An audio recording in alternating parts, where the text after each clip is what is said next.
नमस्कार दोस्तों, मैं हूं वंदना भारती और आप देख रहे हैं कमोडिटी इनसाइट्स। आज है 22 जनवरी। इवनिंग एडिशंस में यहाँ पे कुछ चीज़ें आपसे इंपॉर्टेंट शेयर करनी है। जीडीपी का डेटा था वो आ चुका है। जीडीपी का डेटा जो एक्सपेक्टेशन था उससे बेहतर होके आया, यानी कि 4.4% आया। कितना बेहतर है?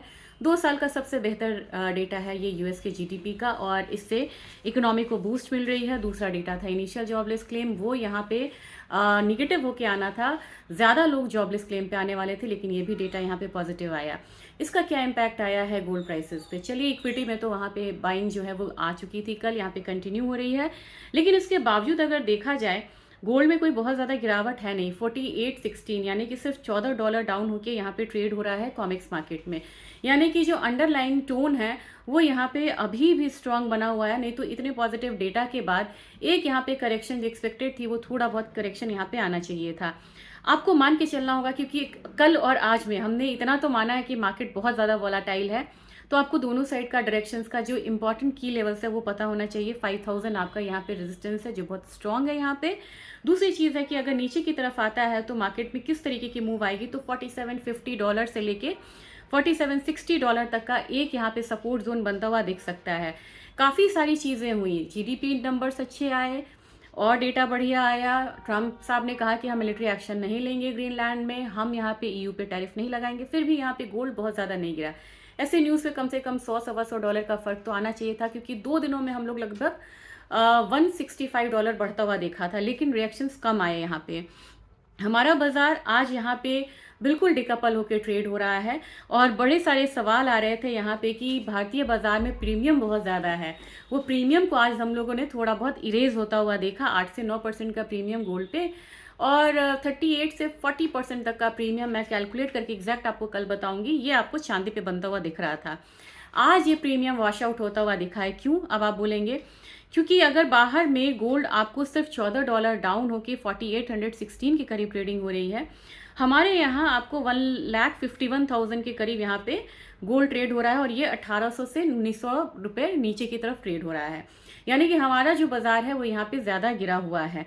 लेकिन सिल्वर में ये चीज़ आपको ज़्यादा दिख रही है। बाहर का सिल्वर अच्छा डेटा आना और अच्छे न्यूज़, पॉजिटिव न्यूज़ की वजह से, क्योंकि टैरिफ नहीं लगेगा और ट्रेड यहाँ पे बिल्कुल स्मूथ रहेगा, तो एज अ इंडस्ट्रियल मेटल चांदी ने यहाँ पे पॉजिटिवली रिएक्ट किया है, एक डाउनसाइड दिखा के 1% अपसाइड की तरफ अभी ट्रेड हो रहा है $93.5। और चांदी का अहम सपोर्ट यहाँ पे 89 से $90 है। ये आप बिल्कुल मतलब ध्यान में रखिएगा। $95 एक यहाँ पे रेजिस्टेंस है, और उसके ऊपर अगर चांदी क्लोजिंग होती है तो $100। अगेन बता दूं कि $100 आपको रहेगा दूसरा रेजिस्टेंस। पहला रेजिस्टेंस $95, और यहाँ पे पहला सपोर्ट आपको रहेगा $90, दूसरा सपोर्ट रहेगा $88। लेकिन बात ट्रेडिंग हमें करनी है अपने मार्केट में, तो बात अपने मार्केट की करेंगे।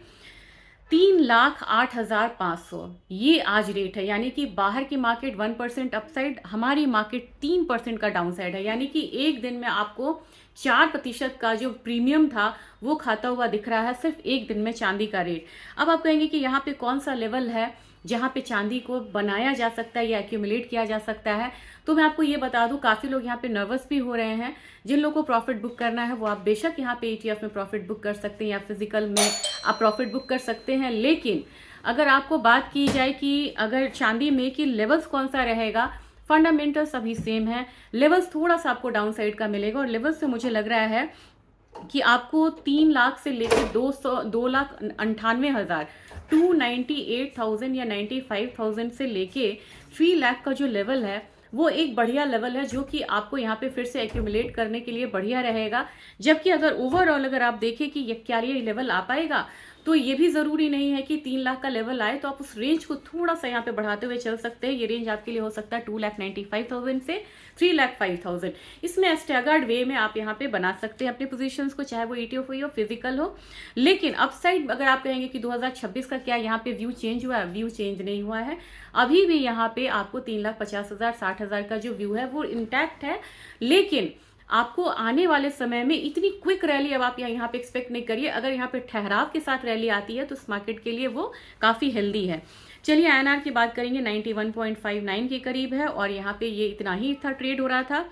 ऑयल में यहाँ पे हल्की सी गिरावट आई है, क्योंकि काफ़ी ज़्यादा यहाँ पे जो टेंशन था वो खत्म था। 5500 के करीब यहाँ पे ट्रेडिंग हो रही है, जबकि $60 के करीब ट्रेडिंग हो रही है इंटरनेशनल मार्केट में। नेशनल गैस यहाँ पे 8.6% बढ़ा हुआ है, 5.27 के करीब है, और ये यहाँ पे $6 के करीब जा सकता है। हमारे बाजार में 485 के करीब है, 500 के करीब जा सकता है हमारे बाजार में। लेकिन दूसरा कॉन्ट्रैक्ट जिसमें मैं आपको बात कर रही थी 360 तक वो लेवल जा सकता है फरवरी में, और आप उस कॉन्ट्रैक्ट में काम करिए क्योंकि आपको रोल ओवर का खर्चा और झंझट नहीं होगा, और वॉल्यूम शिफ्ट हो चुका है तो कोई दिक्कत नहीं है। जिंक है, लेड है, एल्यूमिनियम है, कॉपर है, निकल है, दबाव हर जगह है। सिर्फ यहाँ पे प्राइसेस बढ़े हैं किसके, तो यहाँ पे एल्यूमिनियम का हल्का सा रेंज में है, नहीं तो दबाव है। और अगर आपको डेटा अच्छा होने के बाद भी सारी न्यूज़ अच्छी आ रही है और फिर भी आपका डेटा यहाँ पे अच्छा नहीं निकल के आ रहा है, मतलब प्राइसेस अच्छा नहीं है बेस मेटल का, तो कंसर्न है, और कंसर्न मेन पॉइंट पे है वो है चाइना। और अगर देखा जाए तो अभी कोई भी बहुत बड़ा न्यूज़ ऐसा नहीं है कि यहाँ पे इसको बहुत बड़ा एक अपसाइड दे दे। तो आप बोलेंगे कि आप जो स्कैरसिटी की बात कर रही थी, ईवीज की बात कर रही थी, वो सब ठीक है, लेकिन एक टाइमली ब्रीदर आता है, और गोल्ड और सिल्वर में भी ये जो ब्रीदर आई है ये ब्रीदर फॉर हेल्दी पर्पस है, क्योंकि ये लीवरेज ट्रेडिंग होती है, चाहे वो बेस मेटल हो, चाहे यहाँ डेरिवेटिव मार्केट में जो भी ट्रेड हो रहा है, gold silver base metal energy, ये एक लीवरेज ट्रेडिंग है। अब लीवरेज ट्रेडिंग में अब क्या हो रहा है कि यहाँ पे मार्जिन बढ़ते जा रहे हैं। तो जो कॉन्ट्रैक्ट में मान लीजिए कि आपको मेगा कॉन्ट्रैक्ट गोल्ड में मान लीजिए कि पहले कॉन्ट्रैक्ट होता था 1,10,00,000 का, उस पर 10% मार्जिन था, तो आपने यहाँ पे 11 लाख दिया। लेकिन अब यहाँ पे अगर मान लीजिए एक बार से बढ़ के वो 20% या 25% का मार्जिन हो, तो आपको बहुत ज़्यादा मतलब पैसे के साथ यहाँ पे ट्रेडिंग होती है, और डेरिवेटिव ट्रेडिंग महंगी हो रही है, तो पोजीशंस जो है वो कटते हैं, जिसकी वजह से हमारा एक इम्पैक्ट देखने को मिलता है। तो फिर से बता दूँ, गोल्ड सिल्वर आउटलुक सेम है, एक ब्रीदर है रैली में, लीवरेज ट्रेडिंग है यहाँ पे डेरिवेटिव मार्केट में, और भारतीय बाजार में प्रीमियम ज़्यादा है, वो प्रीमियम कम हो रहा है। यही कारण है कि कॉमिक्स में अपसाइड भी है, सिल्वर में तो हमारे यहाँ 3% का डाउन साइड है, और ये हेल्दी है, इसमें हम परेशान नहीं होंगे, ये हेल्दी है, हमें अच्छे प्राइस पे मिलेगा। हम यहाँ पे फिर से री एंटर करेंगे, और डेरिवेटिव मार्केट से थोड़ी दूरी बना के रखिए, लेकिन ETF और आपको ये फिजिकल बाइंग बढ़िया है। और ETF में एक चीज़ और बोलना चाहती हूँ, आज मैंने एक वीडियो अपलोड किया स्पेशली ETF के लिए, उसको आप ज़रूर देखिए।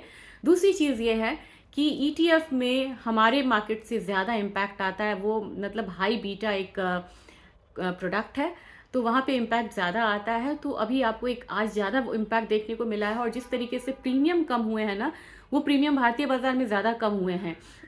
कॉमेक्स या LBMA में इतना नहीं गिरा, लेकिन भारतीय बाजार का प्रीमियम जो गिरा है ना, इसकी वजह से भारतीय बाजार के ETF पे ज़्यादा इम्पैक्ट आया है, जबकि बाहर के ETF पे इतना इम्पैक्ट नहीं आया है। वीडियो लंबा हो गया, इसके लिए माफ़ी चाहूँगी, लेकिन बहुत सारी बातें आपसे बतानी होती हैं। Thank you.